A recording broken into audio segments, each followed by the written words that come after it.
우리 그리스도인이 세상 사람들과 다른 점들 중에 하나는 바로 우리의 귀에는 하나님의 음성이 들린다는 거예요. 여러분, 세상 사람들에게는 하나님의 음성이 들리지 않습니다.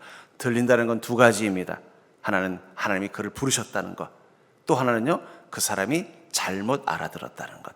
왜냐하면 하나님의 음성은 하나님의 사람, 하나님이 택한 자에게 임하는 특별한 소리이기 때문입니다. 그리고 그리스도인은 그 하나님의 음성을 듣는 복을 누린 자입니다. 저는 계속해서 우리 하나님의 음성에 대해서 함께 묵상하고 있습니다만, 오늘 본문에 나오는 이 사무엘의 성공의 요인은 그가 하나님의 음성을 처음 탄생할 때부터 경험했다는 거예요. 그의 탄생은 하나님의 음성으로부터 시작이 되었으며, 그가 위대한 사사, 위대한 선지자의 길을 갈 때에도 하나님의 음성이 충만하게 임했기 때문입니다. 그렇다면 어떻게 사무엘은 그렇게 하나님의 음성이 충만할 수 있었을까요? 저는 그 답을 제가 옛날에 같은 짝꿍을 통해서 얻었습니다. 제 짝꿍은 운동부 출신이었어요. 아마 육상부였는지, 아마 레슬링부였는지 축구부였는지 기억이 정확히 나지 않아요.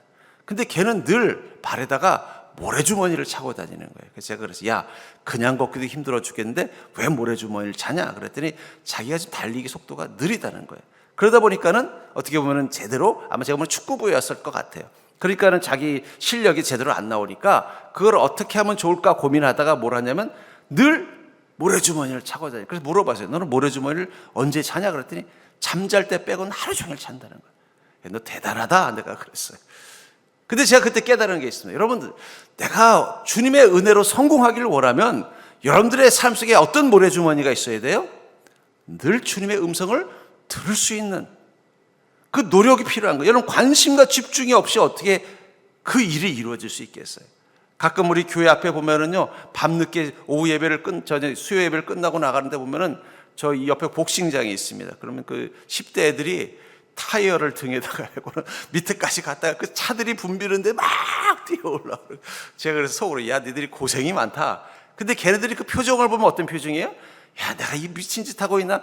여러분들 타이어를 끌고 다니라 그러면 얼마나 창피하겠어요.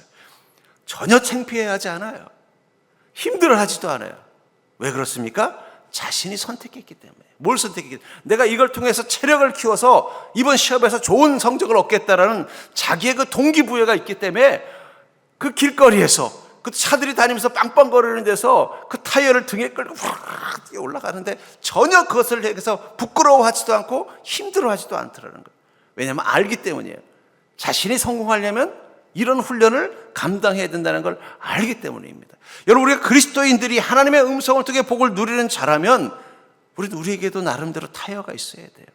누가 뭐라고 해도 주님의 음성을 들을 수 있는 그 관심과 집중이 있어야 된다는 거예요. 저는 이 사무엘이 이 복을 누린 건 그냥 하나님의 음성이 그저 들려서라고 생각하지 않습니다. 하나님의 음성을 듣는데도 노력이 필요합니다. 여러분, 목사도 하나님의 음성을 듣기 위해서 엄청 노력해요. 저도 처음 우리 교회 와서 어려움이 있을 때 꼭 했던 게 뭐냐? 한 달에 한 번은 꼭 기도원을 가는 거예요. 주님의 음성을 들으면서 이 어려운 문제들을 해결하지 않으면 제가 감당할 수 없다는 걸 잘 알았기 때문입니다.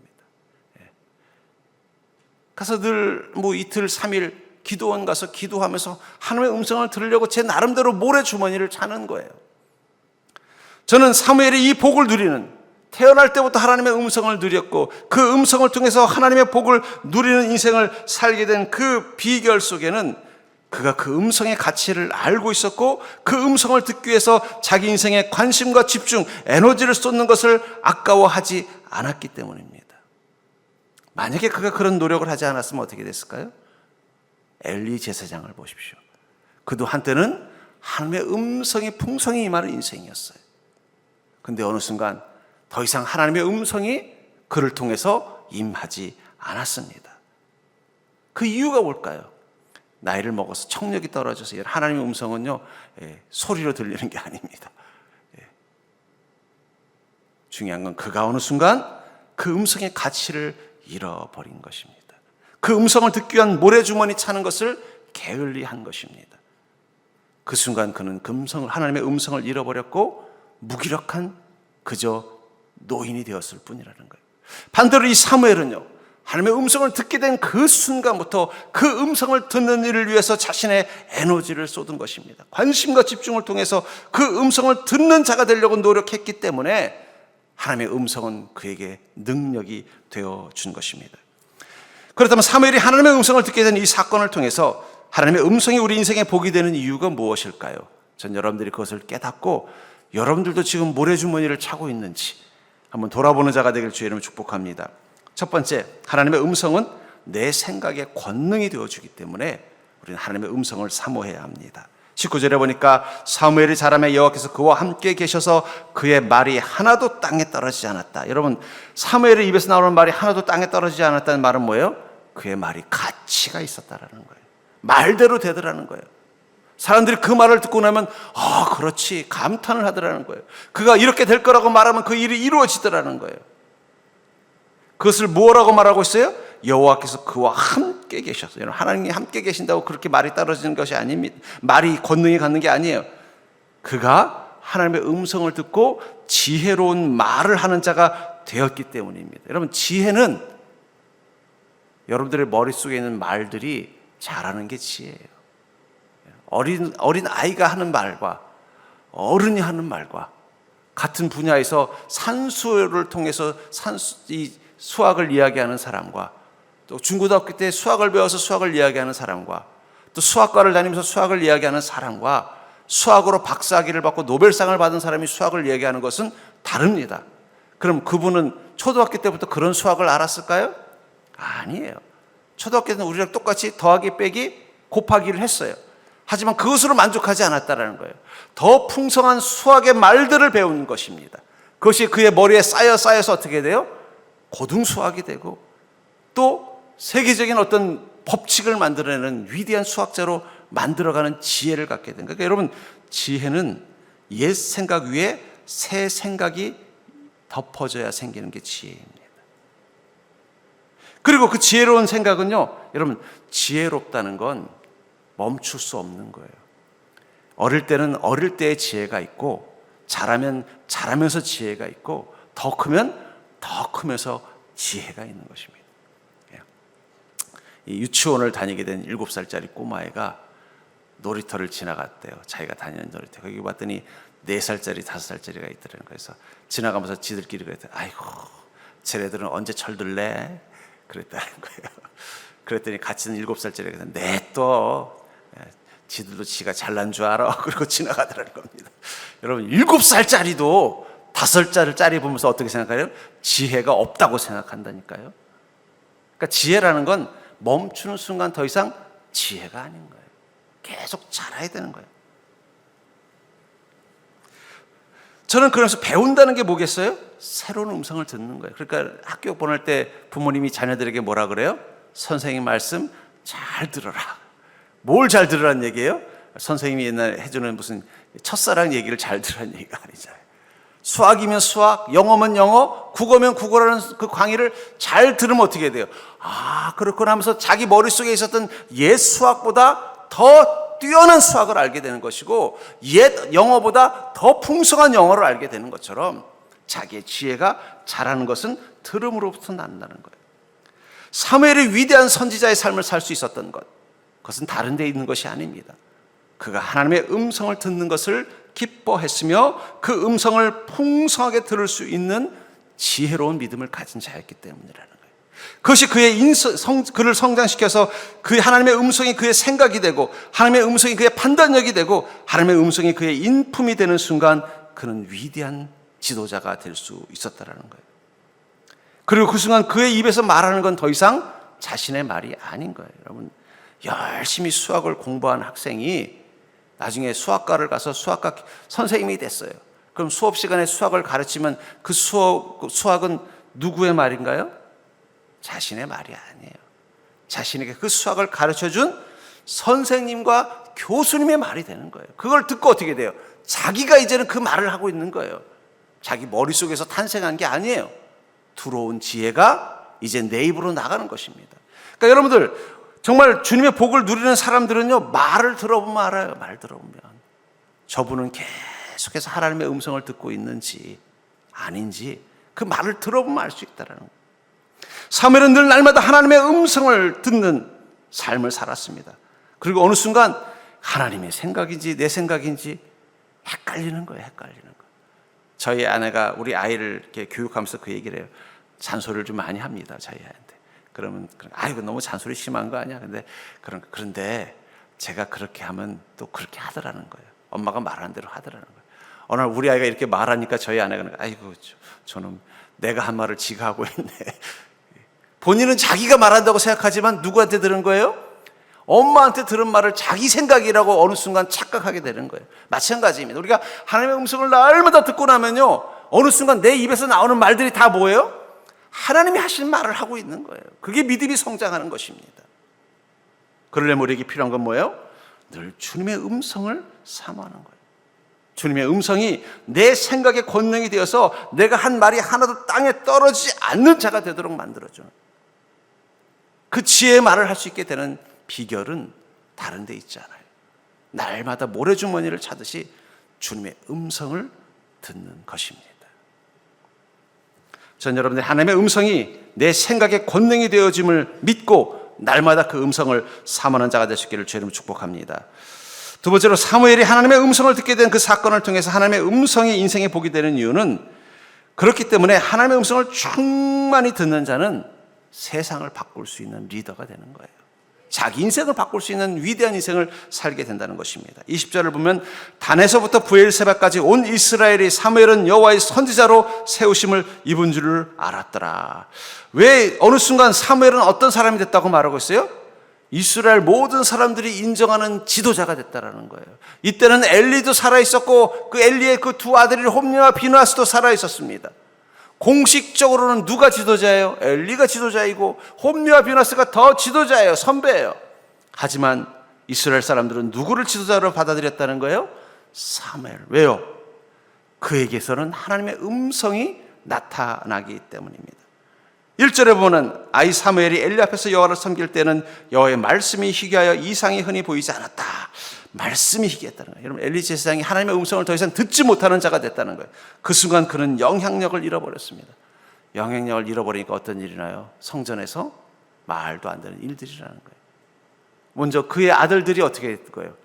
제사장으로서 해서는 안 되는 부도덕한 일을 하는 거예요. 여러분, 홈리와 비느하스가 그런 짓을 해도 만약에 하나님의 음성이 엘리를 통해 살아있었으면은 다른 그 제사장 그 성전에 있었던 사람들이 동조했겠습니까? 안 했을 거예요. 홈리와 비느하스만 타락한 게 아니에요. 그 성전에 있었던 모든 사람들이 다 어리석어진 거예요. 그들만 어리석어졌나요? 이스라엘 민족이 어리석어진 거예요. 어디서부터 잘못된 거예요? 어느 순간 엘리 제사장이 하나님의 음성을 잃어버렸기 때문이에요. 그 순간 하나님의 음성이 사무엘에게 임하면서 어떻게 됐어요? 이제는 사무엘을 통해서 하나님의 은혜와 능력이 나타나더라는 거예요. 여러분, 우리 그리스도인들이 성공적으로 자기 인생을 사는데 가장 중요한 것, 그것은 바로 하나님의 음성을 풍성하게 강력하게 충분히 듣는 것입니다. 그래 우리는 주님의 음성을 사모하는 마음을 가지고 살아야 된다는 거예요. 그래서 하나님께서 여호수아에게 뭐라고 말씀하셨습니까? 여호수아서 1장 8절에 이 율법책을 내 입에서 떠나지 말게 하며 주야로 그것을 묵상하여 그 안에 기록된 대로 다 지켜 행하라. 그리하면 내 길이 평탄하게 될 것이며 내가 형통하리라. 저는 이 신약에 보면 서신서, 구약은 뭐 서신서라는 개념은 없습니다. 서신서라는 건 뭐예요? 편지글이잖아요. 여러분, 편지글이 뭐예요? 음성으로 전달할 수 없으니까 문자로 보내는 게 편지글이에요. 여러분, 카톡은 문자입니까? 음성입니까? 고민해 보셨어요? 카톡이 추구하는 건 문자가 아니라 음성이에요. 음성임을 추구하기 위해서 어떻게, 음성에는 뭐가 있어요? 톤도 있고 음색도 있고 감정도 담겨 있잖아요. 그러니까 어떻게 카톡 보낼 때 하트도 뿅뿅 넣어놓고 거기 이모티콘도 넣는 것은 이건 문자가 아니라 음성이라는 걸 강조하기 위해서 카톡에 그걸 넣는 거예요. 만약에 이제 문자라고 하면 어떻게 밋밋하게 그냥 맞춤법 따라서 감사합니다 점 이렇게 하는 게 그게 문자예요. 근데 우리는 카톡 그렇게 안 쓰잖아요. 어떻게 써요? 어떨 때는 뭐 크크크크 이런 것도 넣고 그거 왜 넣는 거예요? 이건 음성이라고 말하고 싶은 거예요. 내가 직접 당신을 만나볼 수는 없지만 내가 당신 앞에 있으면 이런 마음으로 말하고 싶다는 걸 말하는 게 카카오톡이에요. 여러분, 성경은 문자가 아니에요. 음성입니다. 여러분, 성경을 카카오톡 보듯이 봐야 돼요. 그럼 거기 이모티콘도 보일 거예요. 비유가 바로 이모티콘입니다. 하나님의 감정이 표현되어 있는 그런 어떤 크크크 이런 것도 있다니까요. 우리 성경을 하나님의 음성으로 받아들여야 말씀을 통해서 어떻게 돼요? 주님의 음성을 경험하는 기쁨을 누리는 거예요. 문자가 아니에요. 음성이라는 하나님의 음성. 그 음성을 주야로 묵상한다는 얘기 뭐예요? 늘 음성을 듣고 늘 음성을 따라 사는 것입니다. 늘 주님의 음성에 귀를 기울이고 그 음성을 따라 사는 하루하루를 살아가면 어떻게 된다는 거예요? 내 길이 평탄할 것이고 내가 형통하리라. 여러분, 그리스도인의 축복은 하나님의 음성이 풍성히 임하는 것입니다. 특별히 자기 삶에 급변할 때, 직업을 바꿔야 된다든지 환경이 변했다든지 어떤 관계의 변화가 있을 때 우리는 먼저 하나님의 음성부터 들어야 돼요. 하나님의 음성이 적어도 여러분들이 카카오톡에 하루 동안 뜨는 그 숫자보다 더 자주 들려야 돼요. 사람의 소리는 많이 듣는데 하나님의 소리는 안 듣는다면 그럼 어떡하겠습니까? 제가 새벽마다 하나님의 말씀을 보내드리는 거는 하루를 하나님의 음성을 듣고 시작하라고 보내드리는 거예요. 제가 보내드리고 봅니다. 몇 분이 봤나? 조회수. 오늘은 한 20명밖에 안 들으셨구나. 어떤 분은 어쨌든 한 40명 들으셨구나. 전 여러분들이 매일매일 하나님의 음성을 듣고 그 음성을 따라 사는 걸음 되길 주의 이름으로 축복합니다. 그러면 우리는 어떻게 해야 될까요? 3장 3절에 보니까 여호와의 등불은 아직 꺼지지 아니하였으며 사무엘은 하나님 궤에 있는 여호와의 전 안에 누워 있었더라. 여러분들의 마음에 하나님의 등불이 꺼지지 않아야 돼요. 하나님을 사모하는 마음, 하나님을 만나고 싶은 그 열망. 그 등불은 뭘 말하는 거예요? 여러분, 등불을 켜는 것은 기다림을 뜻하는 겁니다. 문 앞에 불을 켜놓는 건 뭐예요? 아직 이 집 주인이 들어오지 않았기 때문에 기다린다는 뜻이에요.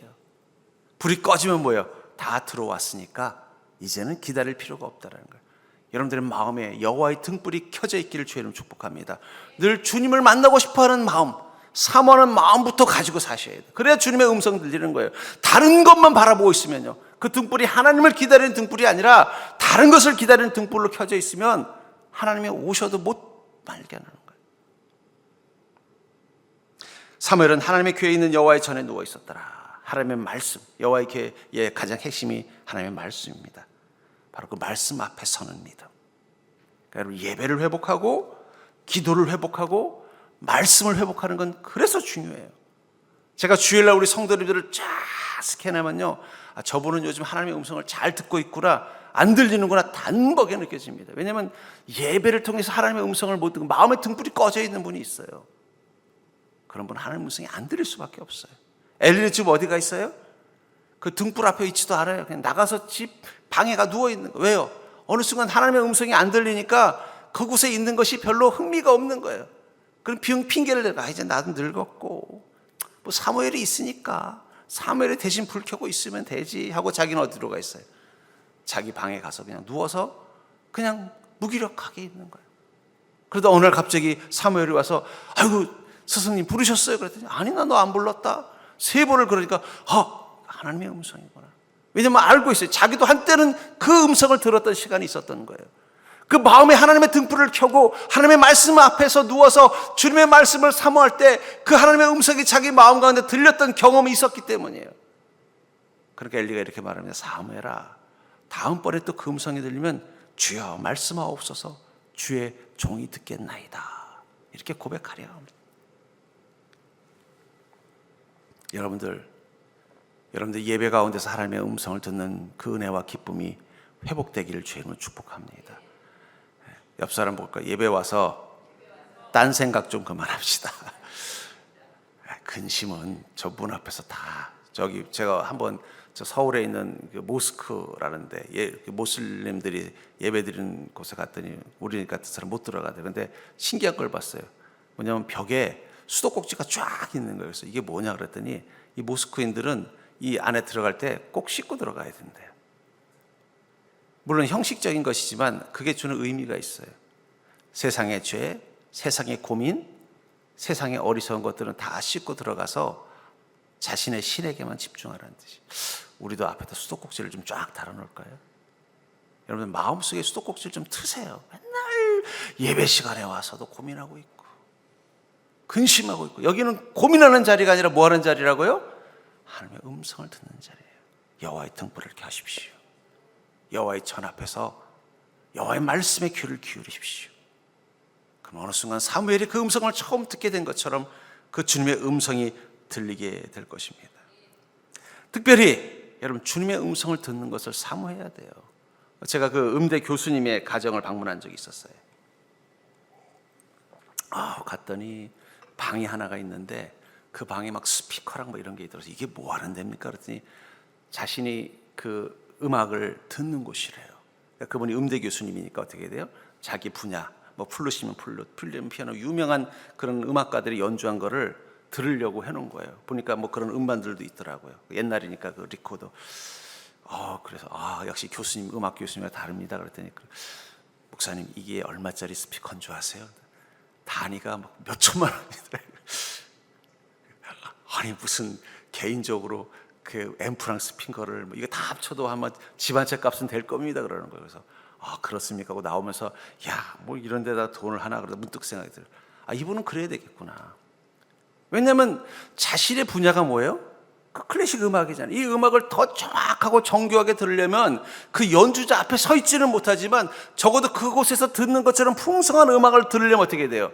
그 리코더에서 나오는 음악이 더 완벽하고 정교해서 틀어주는데 진짜 소리가 다르더라고요. 내가 평소에 카세트 테이프로 들었던 거랑 너무 소리가 다른 거예요. 같은 무슨 필하모니가 했는데 소리가 다른 거예요. 그때 깨달았습니다. 이분은 자신이 이 음악의 전문가가 되기 위해서는 기꺼이 어떻게 돼요? 그 집 한 채 값을 투자하는 거예요. 그것을 낭비라고 생각하지 않는 겁니다. 여러분들이 주님의 음성을 듣는 것이 내 인생의 축복이라고 생각한다면 주님의 음성을 더 잘 듣는 것을 위해서 여러분들은 무엇을 하고 있습니까? 거기에 투자하셔야 돼요. 시간을 투자하셔야 되고 마음을 투자하셔야 돼요. 그러니까 여러분, 바빠서 교회 못 나온다는 건 그건 투자를 잘못하고 계시는 거예요. 바빠서 기도하지도 기도를 못한다고 하는 건, 내가 너무 힘들어서 기도를 못한다는 건 이거 투자를 잘못하는 거예요. 힘들기 때문에 더 어떻게 해야 돼요? 하나님의 음성을 들어야죠. 지금 힘들어 죽겠는데 무슨 일이 터질지 모르는데 어떻게 주님의 음성 없이 살려고 하십니까? 어떤 일을 감당하려고? 홈리와 비나스가 결국은 어떻게 해야 돼요? 사람들이 다 사무엘만 따르니까 불안한 거예요. 그래서 우리가 더 높은 대장이다, 이걸 보여주려고 어떻게 해요? 블레셋과 싸울 때 아버지를 강제로 설득도 안 하고는 언약궤를 메고 갔다가 어떻게 됐어요? 블레셋 군대에 의해서 망하고 자기들은 죽고 언약궤는 빼앗기고, 이 소식을 들은 엘리는 놀라서 뒤로 자빠져서 목이 부러져 죽고, 하나님의 음성 없이 그 짓 했다가 어떻게 돼요? 패가 망신해버렸어요. 그러니까 여러분들, 우리는 인생이 더 힘들수록 주님의 음성을 더 잘 들으려고 애를 써야 돼요. 어떻게 주님의 음성 없이 우리가 이 힘들고 어려운 상황을 벗어날 수 있단 말입니까? 여러분들이 그만한 지혜와 능력이 있습니까? 우리에게 있는 유일한 지혜는 하나님의 음성입니다. 우리의 가장 강력한 능력은 하나님의 음성이에요. 그렇기 때문에 우리는 더 주님의 음성을 충분히 듣는 자리를 향해 달려가는 믿음이 있기를 주님 축복합니다. 그래서 성경의 위인들을 보면요, 위기가 있을 때마다 어디로 달려와요? 주의 음성이 임하는 곳으로 달려가는 거예요. 전 여러분들에게 이 서정교회가 주님의 음성이 충만히 들리는 복된 자리가 될 수 있기를 주님 축복합니다. 결국 그리스도인의 성공적인 인생은 하나님의 음성이 만들어내는 것입니다. 우리 인생의 복은 하나님의 음성이 만들어내는 것입니다. 21절을 보면 여호와께서 실로에서 다시 나타나시매, 여호와께서 실로에서 여호와의 말씀으로 사무엘에게 자기를 나타내시니라. 이 실로는 그 당시 때 이스라엘 민족을 다스리던 성막이 있던 곳입니다. 그곳에서 하나님께서 어떻게 했다는 거예요? 여호와의 말씀으로 사무엘에게 자기를 나타내셨다. 평범한 소년 사무엘이 위대한 선지자가 될 수 있었던 유일한 비법은 하나님의 음성으로 자신을 나타내시는 것을 경험했다는 거예요. 전 성경 속에 나오는 이 작은 자들, 뭐 별 볼 일 없는 초라한 과거를 가지고 있는, 혹은 죄와 허물이 많은 그 자들을 하나님이 택하셔서 변화시킬 때 하나님이 하시는 건 딱 하나예요. 음성을 부어주시는 것입니다. 여러분, 하나님께서 모세에게를 위대한 지도자이기 위해서 모세의 생명을 80대 노인을 40대로 젊게 성형수술해줬다는 성경의 기록이 없습니다. 그를 건강하게 만들어주기 위해서 근육을 새롭게 만들어줬다는 기록도 없어요. 그냥 하나님의 음성만 부어줬어요. 요셉이 애굽의 노예로 팔려 나갔을 때 하나님께서 요셉에게 그 나라 언어를 잘할 수 있도록 막 머리 IQ를 막 200으로 올려줬다는 기록 없습니다. 남의 집 종살이 할 때 힘들지 않도록 갑자기 어린 소년이 막 그냥 근육맨이 돼서 그 일을 감당할 수 있는 힘을 줬다는 얘기도 없어요. 오직 하나님의 음성만 부어 주었습니다. 그 음성만 가지고도 어떻게 되는 거예요? 충분히 그를 변화시킬 수 있기 때문입니다. 그러니까 여러분들, 우리 인생을 복되게 만드는데 하나님이 우리에게 부어주실 것은 딱 하나만 돼요. 뭐예요? 주님의 음성만 부어주면 돼요. 옆 사람하고 다시 한번 인사할까요? 딴 거 바라지 말고 주님의 음성만 충만히 경험합시다. 그리스도인의 위대한 도전은 하나님의 음성만으로 충분하더라는 거예요. 그래서 신명기 30장 2절부터 5절에 보니까 너와 내 자손이 내 하나님 여호와께로 돌아와 내가 오늘 내게 명령한 것을 온전히 따라 마음을 다하고 뜻을 다하여 여호와의 말씀을 청종하면, 하나님의 음성을 듣는데 어떻게 하라고 말하고 있어요? 마음을 다하고 뜻을 다하라. 여러분, 마음을 다하고 뜻을 다하라는 문장을 또 하나님이 어디서 쓰셨어요? 계명을 지킬 때 너는 마음을 다하고 뜻을 다하여 내 주 하나님을 사랑하라. 여러분, 하나님을 사랑한다는 건 다른 거 아닙니다. 마음과 뜻을 다해서 주님의 음성을 귀 기울이는 거예요. 내 하나님 여호와께서 마음을 돌이키시고 너를 긍휼히 여기사 포로에서 돌아오게 하시되 내 하나님 여호와께서 흩으신 그 모든 백성 중에서 너를 모으시리. 포로가 되어져 있는 이 상황, 흩어져 있는 이 상황, 이 고통스럽고 절박적인 상황을 벗어날 수 있는 방법은 딱 하나라고 말하고 있어요. 마음을 다하고 뜻을 다하여 하나님의 말씀을 청종, 주님의 음성에 귀를 기울이면 된다는 거예요. 내 쫓겨간 자들이 하늘가에 있을지라도 내 하나님 여호와께서 거기서 너를 모으실 것이며 거기서부터 너를 이끄실 것이라. 주님의 음성만 들어도 너는 충분히 하나님의 은혜와 이끄심을 경험할 거라는 거예요. 내 하나님 여호와께서 너를 내 조상들이 차지한 땅으로 돌아오게 하사 다시 하나님께서 은혜의 시간으로, 복된 시간으로 회복시켜 준다고 말하고 있습니다. 내게 다시 그것을 차지하게 하실 것이며 여호와께서 또 내게 선을 행하사 너를 내 조상들보다 더 번성하게 하실 것이다. 뭐만 하면 된다고요? 마음을 다하고 뜻을 다하여 여호와의 말씀을 청종하면 된다는 거예요. 예, 여러분, 가장 어리석은 그리스도인이 어떤 사람인 줄 아세요? 교회 와서 주님의 음성에는 귀를 기울이지 않고 그냥 사람들의 소리에 귀를 기울이고 있고 마음속에 주님의 음성을 듣는 데는 관심 없고 엉뚱한 마음 품고서 그냥 있는 것입니다. 그건 자기 인생을 낭비하는 거예요. 여러분, 공부할 때 보면요, 선생님 말씀에 그냥 귀를 열심히 기울이는 친구가 있고 눈은 뜨고 있는데 귀는 딴 데 가 있는 친구도 있습니다. 나중에 끝나고 나서 야, 선생님 뭐 숙제 내줬다며? 그럼 너 같이 있었잖아. 그래. 나 못 들었어. 너 뭐 했냐? 그래. 하는데 보면 뭐예요? 딴 생각하고 있어. 옆 사람 보고 이렇게 할까요? 주님 앞에서 딴 생각 좀 그만합시다. 제가 제일 답답한 성도가 그런 성도예요. 아니, 일주일 내내 주님의 음성을 들어도 우리 인생을 정말 편안하고 풍요롭고 복되게 가기도 힘든데 그 주일 하루 제대로 주님 음성 들을 수 있는 이 시간에도 딴 생각만 하다 간다니까. 딴 생각. 내가 저 집사님 안 봤으면 좋겠다. 또 봤네. 그런 생각하고 있다. 오늘 점심은 누가 한다 그랬나? 먹을 만한가? 카레 한다. 나 카레 싫은데. 뭐 이런 생각하고 있고. 목사님 지금 나들으라고 저러나? 왜 자꾸 저한테 시비를 거세요? 딴 생각 좀 그만하세요. 딴 생각 하지 말고 주님의 음성만 듣다 가십시오. 그거 가지고도 부족해요, 여러분들. 날마다 들어도 그 음성으로만 살아도 우리가 감당이 될 인생은 결코 녹록하지 않아요. 그래서 힘든 거잖아요. 감당할 만했으면 여러분들이 이렇게 죽상으로 이 자리에 앉아 계시겠습니까? 감당하기 힘든 게 인생이기 때문에 여러분들, 이 세상에 누구도 감당하기 쉬운 인생은 없습니다. 저 재벌들도 인생 감당하기 힘드니까 무슨 마약 하다가 걸리고 무슨 프로포폴인가 하다가 걸리는 거예요. 감당하기 쉬운 인생은 없어요. 그러면 어떻게 되겠어요? 그걸 감당할 수 있도록 주님의 음성의 귀를 기울이는 것만 가지고도 우리의 시간이 부족한데 왜 자꾸 엉뚱한 것에 마음 빼앗깁니까? 저는 이 오늘 본문의 이 이야기를 들으면서 이 생각이 들었어요. 우리가 우리 인생의 문제를 해결하고 나아가려면 이 사무엘이 처음 하나님의 음성을 들었던 그 시작점으로 돌아가야 될 것 같아요. 사무엘도 인생 살다 보니 좋은 일만 있었겠어요? 어렵고 힘든 일들도 있었죠. 예를 들면 사울의 배신, 그때 사무엘이 얼마나 괴로웠겠어요. 별의별 일을 많이 겪었을 것입니다. 또 다윗에게 기름 부었을 땐 또 사람들이 다 좋아만 했겠어요. 별의별 일들을 다 겪을 때마다 그도 힘들고 어려울 때마다 어떤 마음이었을까요? 아마 묵묵히 성막으로 갔을 거예요. 가서 그 하나님의 전 앞에서 맞아, 내가 그 어릴 때 그 엘리 스승님 밑에 있을 때 그때 여기서 처음으로 하나님의 음성 들었지. 하나님 말씀하옵소서, 주의 종이 듣겠나이다. 지금 이 어렵고 힘든 시간, 내 인생에 나를 미워하고 힘들고 내가 생각했던 대로 인생이 풀리지 않아서 근심과 걱정이 많은 이 시간, 저는 할 수 있는 일이 딱 하나입니다. 주의 전에서 내가 어릴 적 처음 주님 음성을 들었던 그 모습, 그 믿음 가지고 이곳에 누워 있습니다. 주여 말씀하옵소서.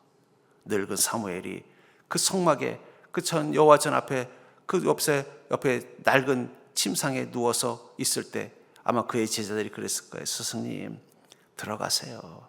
이제 몸도 아프시고 힘든데 여기서 주무시다가는 얼굴 돌아갑니다. 아니, 놔둬라. 나한테는 하나님의 음성이 더 필요하다. 또 누워서 자기 어릴 때 소년 사무엘처럼 누워서 이렇게 고백했을 거예요. 주여 말씀하옵소서, 주의 종이 듣겠나이다. 여러분들 힘드세요? 누워서 딴 생각하지 마시고 거기 누워서 머리맡에 성경책 하나 올려놓고 이렇게 고백해보세요. 절따라해볼까? 주여 말씀하옵소서, 주의 종이 듣겠나이다. 그것만 있으면 여러분 다시 회복될 수 있습니다.